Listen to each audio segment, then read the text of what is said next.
Hey everyone, welcome to this video. So there's one thing that I'm noticing in the industry is that a lot of you guys are following people who create content about online marketing. So whether that's Mark and I, whether that's the guys from Income School, or like Spencer Host from Niche Pursuits, or Matt Diggity, etc. But all of us run, I would say, pretty small operations in the online marketing industry, authority site industry, etc. We all run sites, we all do what we teach, etc. But there are people who run much bigger businesses based on the same business model. And while it's interesting to observe us, I think it's also interesting to observe the kind of people who are really on top of the industry and really killing it. And so I've decided to start making videos and emails about these kind of people because I think they are one of the best sources of inspiration for you. So I'm going to start this video series and I'm going to be talking about a site that I really like observing, that I find really smart and really well put together, and the monetization especially is really interesting. So we're going to be talking about Fool.com. But before I go ahead and break down how they work, don't forget to subscribe, like this video, and tell me in the comments if you like that kind of format, so I know if I should do more or not. And for those of you who are not subscribed, I've actually made that breakdown inside our newsletter a few weeks ago. So I tend to usually release that kind of information first on the newsletter. So if you want to subscribe, go on authorityhacker.com/subscribe and you'll be able to get all that info before it ever gets on YouTube. But for now, let's get started. So I'm going to be talking about Fool.com. So Fool.com, they are a financial help website. So you can see on my screen right now, they are giving a lot of advice on stock, and they have this stock advisor product, which we are going to be talking a lot about in this video. And you know, most people, when you tell them, oh, these guys are like a financial site that is interesting, they're gonna assume that these guys are just doing affiliate marketing, right? They're ranking for best credit cards and best loans, etc. And they do that, right? If you go in their menu here, for example, and if we go into personal finance, I think, yep, and then you go like here, you know, they have these cards like best credit cards, etc. If I open it, they have that, you know, page that looks like every other best credit card page, really. If you click here, they're probably making a decent commission, so it's, you know, classic. But this site, according to my research, actually makes a lot more money than most sites just reviewing credit cards make.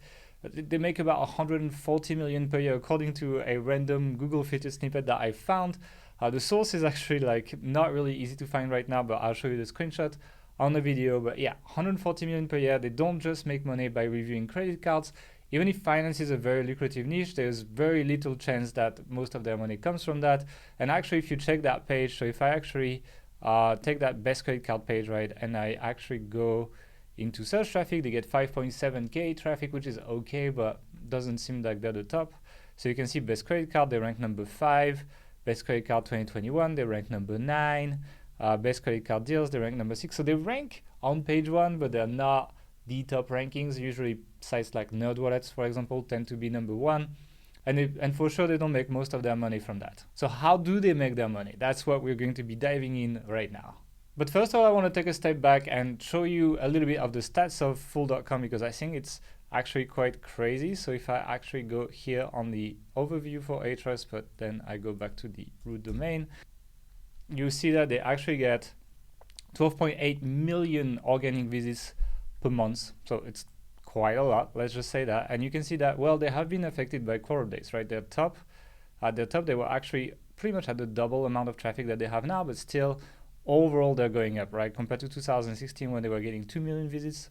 I think that is pretty good, and they rank for random financial keywords like Dogecoin price, AMC stock, so that was like these meme stocks on Reddit, Apple stock, etc. So they rank for a lot of stuff.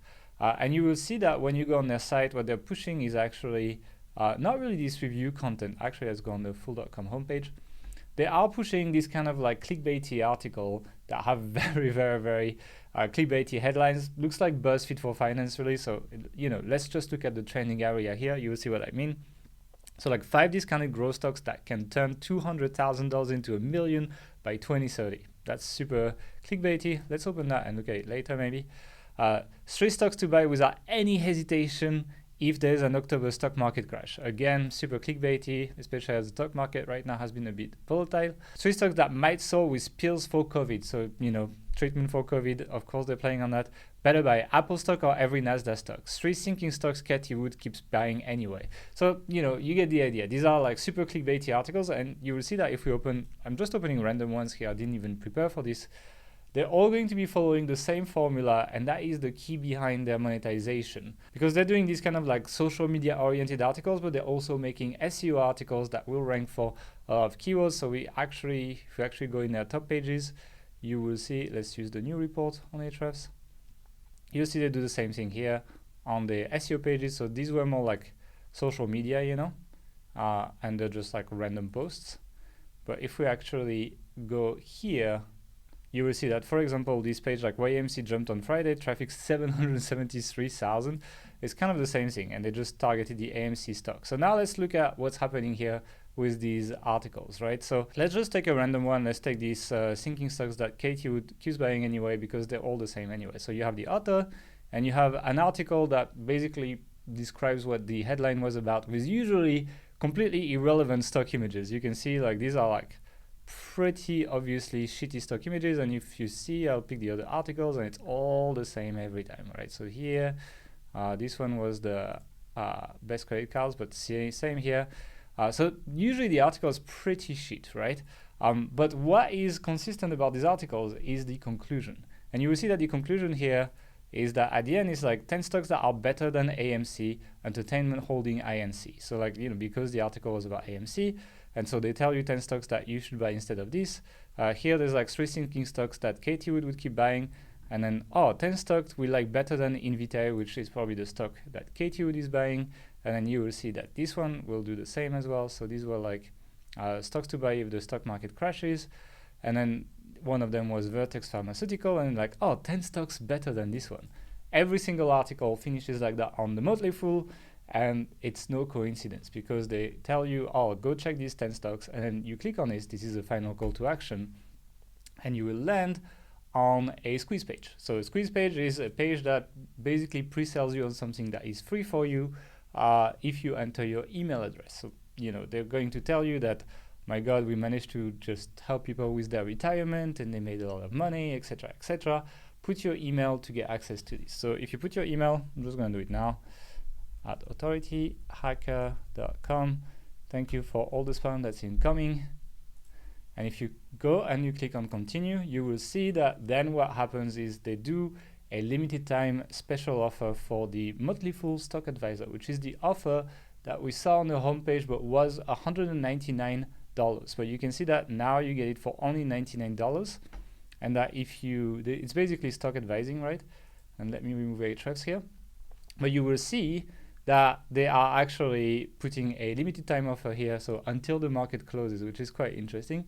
So I basically have 11 hours to act on this, and then if I click on act now, it actually takes me to this thing where I can buy 1 year for $99 instead of $199, or 1 month for $39, and then you just fill it in and you become a subscriber. And they do that with every single info article, so they send a lot of people through that. And how many people you're gonna tell me? Well, actually, if I go and check the Content Explorer for Motley Fool, which I prepared here, you will see that in the last 30 days, if we select here in Ahrefs, they actually have published 6,489 pages, including some authors that published 82 articles here. Let's check how many articles the top authors have been publishing so far. Yeah, this guy, Rich Smith, has been publishing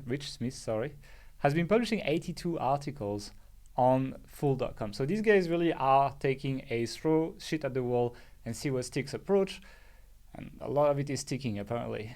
And so I just wanted to show you that, just to show you how many pages they're publishing per month, all following the exact same model, which is write about something clickbaity or that is targeting a long tail SEO keyword, write a very average article with a bunch of like irrelevant images, and then basically promise something that is better than what the article is about in the conclusion, send people to the squeeze page, make them that special offer. And remember that I gave my email.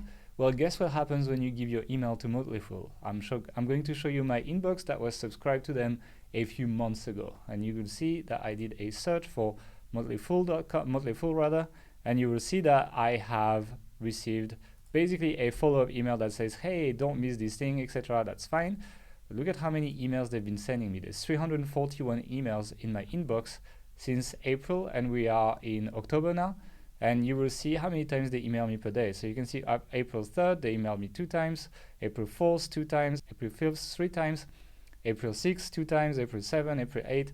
And then all the way to today. If I keep going, every time they email me, except here these were replies to the email newsletter that I made about this, but you will see that every time they email me, they are actually trying to sell me something with launches that expire, etc. But they are very, very aggressive with their email list, and they keep trying to sell you different offers. This one is the same, but there is many of these. Where to invest $1,000 now, long content email, click here to get started. And again, they are trying to sell me on their stock advisor. So these guys are relentless. They are putting millions of people per month probably through their funnel, and that's probably how they're making this much money. And I think while most of you will probably not build a site as big as Fool.com, this is a very good inspiration because it shows you how to get off very crowded affiliate queries. We all know that there's more and more people targeting affiliate queries, and they are still possible. You can still make good money, but competition is definitely increasing. Well, Fool.com manages to make way more money by not targeting these queries, by just making content about the news, about what people want to read, and any kind of info content, and using their conclusions, they funnel people away to something that makes them a lot of money. And I think if a lot of people who watch this video took this approach, it would open up the opportunities massively in terms of monetizing your websites. So that's basically what I wanted to show you in this video, how Fool.com makes money outside of affiliate. I hope this gave you ideas. If you enjoyed this video, don't forget to subscribe, like, and click on the bell. And if you want to get these kind of tips before it gets on YouTube, then subscribe to our newsletter on authorityhacker.com/subscribe. I hope you enjoyed this, and I'll see you in the next one.